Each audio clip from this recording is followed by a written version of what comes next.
Mon thème ce matin, c'est « Nous sommes la génération ». Et vous allez voir que nous sommes vraiment la génération où il y aura des bonnes choses, il y aura des moins bonnes. Et ça va être comment et la façon qu'on va traverser donc cette génération. Comment on va traverser les temps de la fin. Parce que je crois personnellement, on parlait des signes des fins des temps. Je crois que les signes sont bien présents déjà et qui annoncent un grand événement. J'ai prêché dernièrement sur le thème « Prêt ou pas prêt, Jésus revient ». Et je crois que l'Église a besoin d'être stimulée, secouée, puis on peut utiliser un autre mot, brasser. On a besoin de se faire brasser. Et pour que vraiment l'Église soit vraiment prête pour le retour du Seigneur. Nous sommes la génération. Philippiens chapitre 2, verset 12, je vous lis. « Ainsi, mes bien-aimés, comme vous avez toujours obéi, travaillez à votre salut. » Vous avez entendu? Travaillez à votre salut avec crainte et tremblement, non seulement comme en ma présence, mais bien plus encore, maintenant que je suis absent. Paul qui parle. Car c'est Dieu qui produit en vous le vouloir et le faire, selon son bon plaisir. Faites toutes choses sans murmure ni hésitation. C'est bien dit. J'ai comme l'impression qu'à l'époque déjà, il y en avait des murmures, et il y avait des hésitations à se mettre au travail et puis de pouvoir faire l'œuvre du ministère. Afin que vous soyez irréprochables et purs. Est-ce que vous lisez souvent les épîtres de Paul? Est-ce que vous aimez les épîtres de Paul? Oh, pas beaucoup. Ouais. Ça secoue, hein? Donc, je répète encore, verset 15, « Afin que vous soyez irréprochables et purs, des enfants de Dieu irrépréhensibles, au milieu d'une génération perverse et corrompue, parmi laquelle vous brillez comme des flambeaux dans le monde. » Est-ce que c'est une réalité? Portant la parole de vie, et je pourrais me glorifier au jour de Christ de n'avoir pas couru en vain, ni travaillé en vain. Amen. Vous savez une chose, je pense que vous le savez, c'est que les priorités sont importantes. Il y a des priorités dans la vie. Et je crois que nous devons vérifier un tout petit peu ce que sont nos priorités dans la vie. Et d'autant plus en qualité d'enfants de Dieu, nous avons besoin d'avoir des priorités. Les priorités sont importantes pour aujourd'hui, mais aussi pour demain,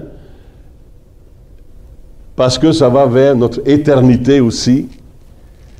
Et peut-être qu'un jour, on avait des bonnes priorités, et après le temps s'est écoulé, les mois, les années, et peut-être que nous n'avons plus eu les mêmes priorités dans notre vie chrétienne.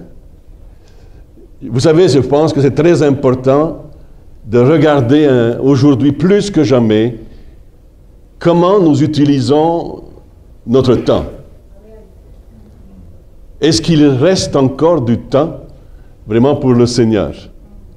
Est-ce que lorsque je me lève le matin, bien mon cœur est en louange, tantôt on a parlé de joie, ou bien je suis grognon et je me plains de ceci, de cela, la neige.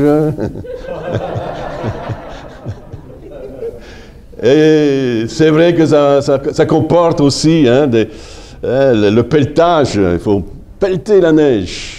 Mais c'est un bon exercice pour le cœur, pourquoi pas, si on fait doucement et attention. Bon, en tout cas.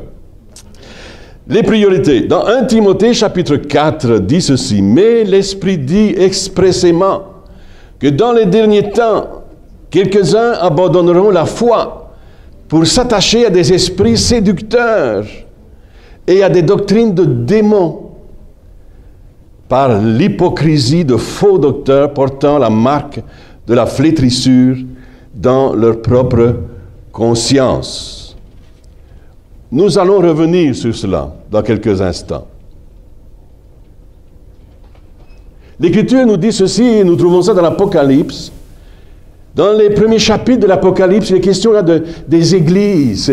Et Jésus parle de ces églises-là à différents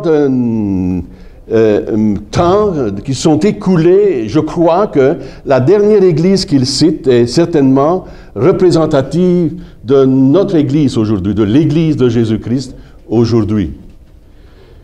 Et si on regarde un tout petit peu, il y a quelque chose qui revient régulièrement, que celui qui a des oreilles, allez-y, tirez sur vos oreilles là, que celui qui a des oreilles entende. Il n'y a jamais plus sourd que celui qui ne veut pas. Merci. Et c'est pourquoi l'Esprit dit à l'Église, l'Esprit parle à l'Église. Je peux vous dire que Dieu me parle, et partout où je passe, j'entends l'Esprit parler à l'Église. Et Dieu nous a donné un message dans ces temps de la fin, et je crois réellement que nous sommes dans les temps de la fin. Combien de temps il nous reste encore, je ne sais pas, mais il y a les signes avant-coureurs du retour du Seigneur Jésus. Et il est bon d'être préparé.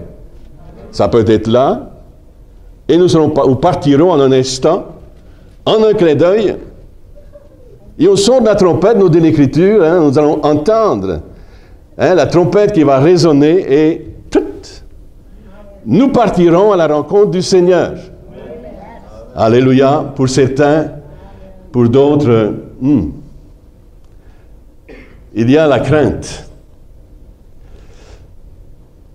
Que celui qui a des oreilles entende ce que l'Esprit dit aux églises.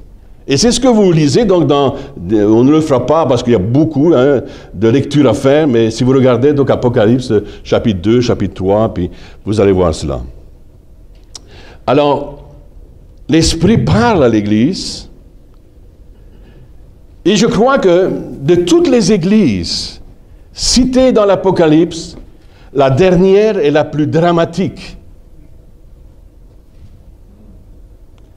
Nous citons souvent ce texte comme référence, mais on reste comme insensible. C'est comme si le diable ne veut pas que nous puissions comprendre réellement ce que Dieu est en train de nous dire au travers de cela.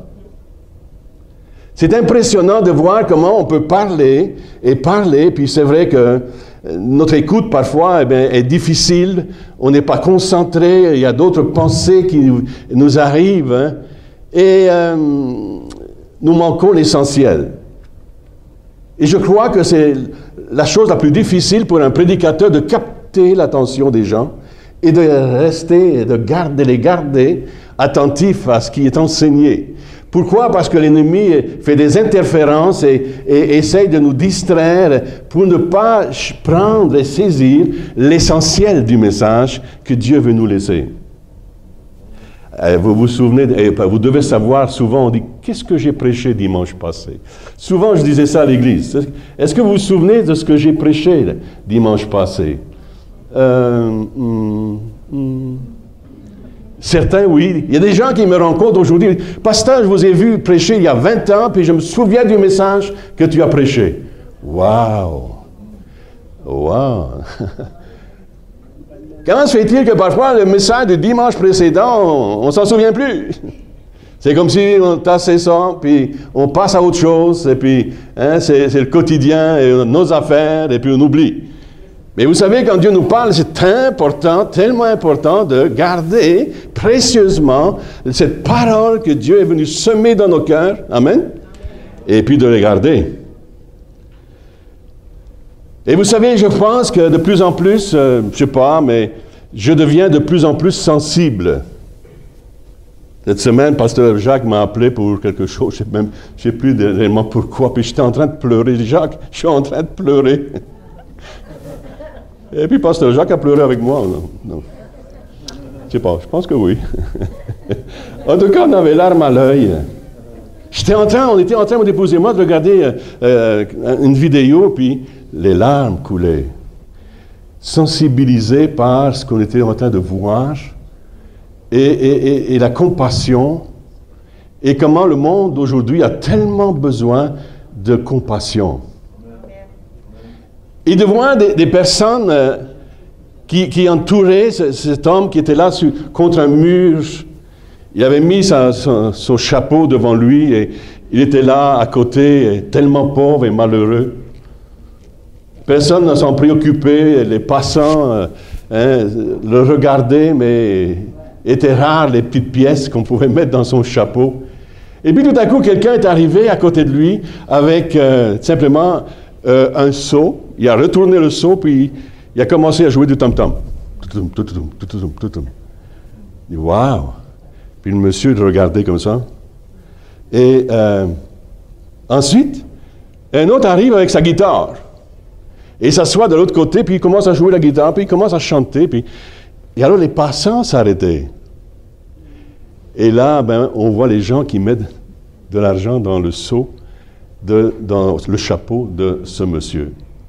Puis le monsieur, il est là, tellement il regarde, et puis il est impressionné par ce qui se passe. À la fin de tout ça, le leader, sans doute, du groupe, prend le chapeau, et puis remet tout l'argent à ce pauvre. Waouh! Et j'étais là, on regardait ça, on dit, waouh! Et les larmes coulaient, hein? Je dis, Seigneur, nous devons avoir ce genre de compassion et de savoir s'arrêter devant le besoin de notre génération. Un simple geste, et puis nous le faisons au nom du Seigneur Jésus. Amen. Et Dieu est honoré par cela.